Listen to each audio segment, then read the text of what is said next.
Hello everyone, welcome back to my channel. இன்னைக்கு நம்ம சேனலில் வந்து காம்போஸ்ட் வீடியோ பார்க்க போகிறோம். இந்த காம்போஸ்ட் வீடியோ வந்து ரொம்ப நாளாக கேட்டுட்ருக்கீங்க. ஐம் சாரி, என்னால் அப்லோட் பண்ணவே முடியல. அதுக்கப்புறம் வின்டர் வந்ததுனால நிறைய கார்டன் பற்றின வீடியோஸ் என்னால் போட முடியல.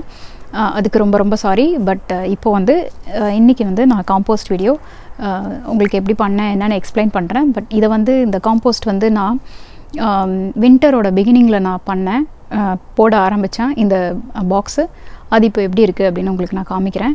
அண்ட் எப்படி பண்ணுறதுங்கிற எலாபரேட் வீடியோ நான் உங்களுக்கு க்ளோஸ்அப்பில் காமிக்கிறேன். ஸோ இதுதான் அது. ஸோ இப்போ நீங்கள் பார்த்துட்ருக்க இந்த பாக்ஸில் இருக்க இந்த காம்போஸ்ட், அதாவது தோட்டத்துக்கு நம்ம பயன்படுத்தக்கூடிய உரம் இருக்கு இல்லையா, இது வந்து நம்ம சமையல் கழிவுகள்லேருந்தே நம்ம தயாரிக்கலாம். இந்த மாதிரி ஒரு பிளாஸ்டிக் கண்டெய்னர் ஃபுல்லாக நான் என்னுடைய சமையல் கழிவுகள் இருக்கு இல்லையா, அதை மட்டுமே பயன்படுத்தி இந்த உரத்தை நான் தயார் பண்ணியிருக்கேன். ஸோ இதை எப்படி பண்ணேன் அப்படிங்கிறதான் நான் இன்றைக்கி உங்களோட ஷேர் பண்ணிக்க போகிறேன். வாங்க குயிக்காக பார்த்துடலாம். இந்த இயற்கை உரம் பார்த்திங்கன்னா வேறு வெளியில் எந்த பொருளுமே வாங்காமல் நம்மளோட கிச்சன் வேஸ்ட் இருக்கு இல்லையா, அதுலேருந்தே நம்ம தயாரிக்க போகிறோம். இது வந்து நீங்கள் செடிகளுக்கு கொடுக்கறது வந்து ரொம்ப ரொம்ப நல்லது. காம்போஸ்ட் வந்து இந்த மாதிரி சின்ன பக்கெட்லேயும் பண்ணலாம், இல்லைன்னா பெருசாக பேரலில் பண்ணணும் அப்படின்னாலும் லாங் டேர்ம் நீங்கள் அதில் கலெக்ட் பண்ணி வச்சுட்டு அதுலேயும் பண்ணலாம். இப்போது காம்போஸ்ட் எப்படி பண்ணுறது அப்படின்னு பார்க்கலாம். ஃபஸ்ட்டு நான் வந்து காம்போஸ்ட் பண்ணுறதுக்கு தேவையான பொருட்கள்லாம் தனியாக எடுத்து வச்சுருக்கேன்.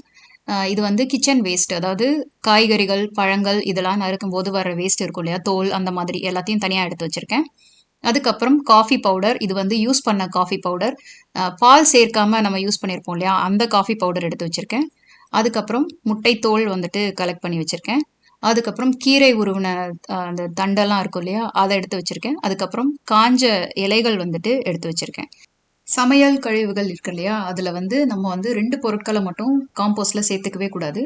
ஒன்று வந்து பால் மற்றும் பால் சம்பந்தமான பொருட்கள், அப்புறம் வந்து மாமிச வகை உணவுகள், சிக்கன் மட்டன் அந்த மாதிரி எந்த வேஸ்ட் இருந்தாலும் அதையும் இதில் சேர்த்துக்க கூடாது. அடுத்தது இப்போது காம்போஸ்ட்டை எப்படி பண்ணுறதுன்னு பார்க்கலாம். இப்போது பிளாஸ்டிக் கண்டெய்னர் ஒன்று நம்ம எடுத்துக்க போகிறோம். மூடி இருக்கிற மாதிரி எடுத்துக்க போகிறோம். இதில் சுற்றி வந்து நம்ம ஓட்டை போட்டிருக்கோம். இது எதுக்குன்னா காம்போஸ்டில் வந்து உள்ளே வந்து ஏர் சர்க்குலேஷன் நடந்தால் தான் அந்த ப்ராசஸ் வந்து கரெக்டாக நடக்கும். அதனால் சுற்றி வந்து ஃபுல்லாகவே வந்துட்டு சின்ன சின்னதாக வந்துட்டு ஓட்டைகள் போட்டிருக்கோம். கீழே பார்த்தீங்கன்னா எக்ஸஸ் தண்ணி இருக்கும் இல்லையா, அது ட்ரெயின் ஆகி போகிறதுக்காக அதுக்கும் வந்து நம்ம வந்து ஹோல்ஸ் போட்டிருக்கோம். இந்த எக்ஸஸ் தண்ணி வந்துட்டு நீங்கள் கீழே வந்து ஒரு ட்ரே வச்சு கலெக்ட் பண்ணி அதையும் கூட நீங்கள் வந்து உரமாக யூஸ் பண்ணிக்கலாம். ஸோ இப்போ நம்ம ஃபஸ்ட்டு லேயர் மண் சேர்த்துக்கிறோம். மண் நிறைய சேர்க்க தேவையில்லை, இது என்னோட தோட்டத்திலேருந்து எடுத்த மண், அதனால் மண்புழு இருக்குது, அதுவுமே வந்து இந்த ப்ராசஸ்க்கு ஹெல்ப்ஃபுல்லாக தான் இருக்கும். அதனால ஃபஸ்ட்டு மண் சேர்த்துக்கிறோம். அடுத்தது வந்து இப்போ காய்கறி வேஸ்ட் இருக்கு இல்லையா, அதை நான் ஃபஸ்ட்டு ஒரு லேயர் நான் போட்டுக்கிறேன். அதுக்கப்புறம் எல்லாத்தையும் நீங்கள் ஒன்றாவே சேர்த்துக்கலாம். நான் வீடியோக்காக உங்களுக்கு இப்படி காமிக்கிறேன்.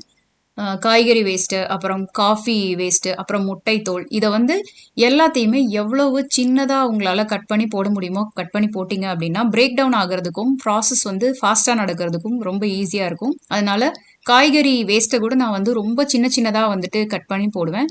இந்த ஸ்டெம்ஸ் எல்லாமே கூட நீங்கள் இன்னும் நல்லா சின்னதாக கட் பண்ணி போட்டிங்கன்னா ஃபாஸ்ட்டாக நடக்கும். அதுக்கப்புறம் மேலே வந்து ஒரு லேயர் வந்து ப்ரௌன் மெட்டீரியல், இது வந்து காஞ்ச இலைகள் நான் எடுத்து வச்சுருக்கேன். கிச்சன் வேஸ்ட் நம்ம ஆட் பண்ணோம் இல்லையா, அதுக்கு ஈக்குவல் அமௌண்ட்டாக இந்த காஞ்ச இலைகள் சேர்க்கணும். அதுக்கப்புறமா திரும்பவும் ஒரு லேயர் வந்துட்டு நான் வந்து மண் போடுறேன். இந்த மண் வந்து நிறைய போட தேவையில்லை, ஜஸ்ட் அப்பப்போ கொஞ்சம் கொஞ்சமாக ஒரு தின் லேயராக வந்து போட்டிங்கன்னா போதும் இடையில இடையில. அதுக்கப்புறமா உங்ககிட்ட புளிச்ச மோர் இருந்தது அப்படின்னா அதை சேர்த்துக்கலாம். இப்போ மோர் இல்லை அப்படிங்கிற பட்சத்தில் லைட்டாக தயிரை எடுத்து நல்லா தண்ணி ஊற்றி அடித்து அதை வந்து மேலே இப்படி தெளிச்சு விட்ட மாதிரி சேர்த்துக்கோங்க. நிறைய சேர்க்க தேவையில்லை, ஜஸ்ட் வந்து தெளிச்சு விட்ட மாதிரி. நான் இப்போ சேர்க்கறத பாருங்கள். இப்போ நம்ம மோர் சேர்க்கறது எதுக்காக அப்படின்னு பார்த்தீங்கன்னா, இந்த மெட்டீரியல் எல்லாத்தையும் பிரேக் டவுன் பண்ணி உரமாக மாற்றுறதுக்கு நமக்கு மைக்ரோப்ஸ் வேணும் இல்லையா, அந்த மைக்ரோப்ஸை வந்து நம்ம இதில் இன்ட்ரடியூஸ் பண்ணுறதுக்கு தான் இந்த மோர் சேர்க்குறோம். ஸோ மோர் சேர்க்கறதுனால இன்னும் கொஞ்சம் ஃபாஸ்ட்டாக ப்ராசஸ் நடக்கும். ஸோ இப்போ நம்ம எல்லாமே சேர்த்து முடிச்சதுக்கப்புறமா நல்லா மூடி போட்டு மூடி வச்சுட்டு இதை வந்து ஒரு நிழலான இருக்கிற ஒரு இடத்துல வச்சுருங்க.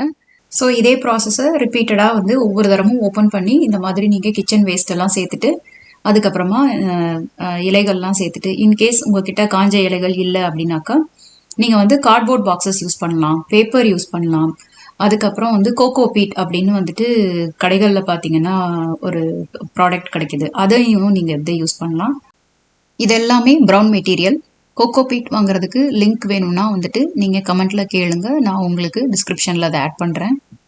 ஸோ ப்ரௌன் மெட்டீரியலும் ஈக்குவலாக நீங்கள் சேர்க்கணும், இல்லைனா வந்துட்டு பூச்சிகள்லாம் நிறைய வர ஆரம்பிச்சிடும். அதுக்கப்புறம் வந்து மோர் சேர்க்கறது வந்து மெயினாக வந்து மைக்ரோப்ஸ்க்காக. ஸோ மோரும் நிறைய சேர்க்கணும்னு தேவையில்ல, ரொம்ப ஈரமாகவும் இருக்கக்கூடாது, ஓரளவுக்கு பேலன்ஸ்டாக மிக்ஸ் பண்ணிங்கன்னா ரொம்ப ட்ரையாகவும் ரொம்ப ஈரமாகவும் இல்லாமல் ரெண்டுக்கும் நடுவில் நல்ல பேலன்ஸ்டாக இருக்கணும், அந்த மாதிரி பார்த்துக்கோங்க. அதே மாதிரி நம்ம காஞ்ச இலைகள் சேர்க்குறோம் இல்லையா, அதில் வந்து மெயினாக வந்து உங்களுக்கு வேப்பலை கிடச்சிது அப்படின்னாக்க காம்போஸ்டில் வேப்பலையும் கொஞ்சம் சேர்த்துக்கோங்க. வேப்பலை வந்து பார்த்திங்கன்னா ஒரு நேச்சுரல் பெஸ்டிசைடு, ஸோ அது கிடச்சா கண்டிப்பாக சேர்த்துக்கோங்க.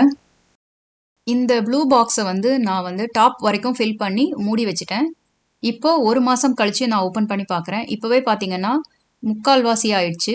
ஸோ ப்ராசஸ் ஸ்டார்ட் ஆகி ஆல்ரெடி வந்து பிரேக் டவுன் ஆக ஆரம்பிச்சிருச்சு. ஸோ அதனால் மெட்டீரியலோட அளவு குறைஞ்சிருச்சு. இது வந்து ஃபுல்லாக ப்ராசஸ் ஆனதுக்கப்புறம் எப்படி இருக்குது அப்படின்னு 3 மாதம் கழித்து ஓப்பன் பண்ணி பார்க்கலாம். ஸோ இப்போ நீங்கள் பார்த்துட்டு இருக்கிறது பார்த்தீங்கன்னா இந்த பின்னு ஃபுல்லாகவே நான் வந்து ஃபால் சீசனில் ட்ரை லீவ்ஸ் கலெக்ட் பண்ணி வச்சுருக்கேன். இப்போது வின்டருக்கு இந்த பெரிய ட்ரம்மு நிறையா நான் வந்து காம்போஸ்ட் வந்து போட போகிறேன். திரும்பவும் இதே மாதிரி ஒரு லேயர் எடுத்து வச்சுருக்கேன்.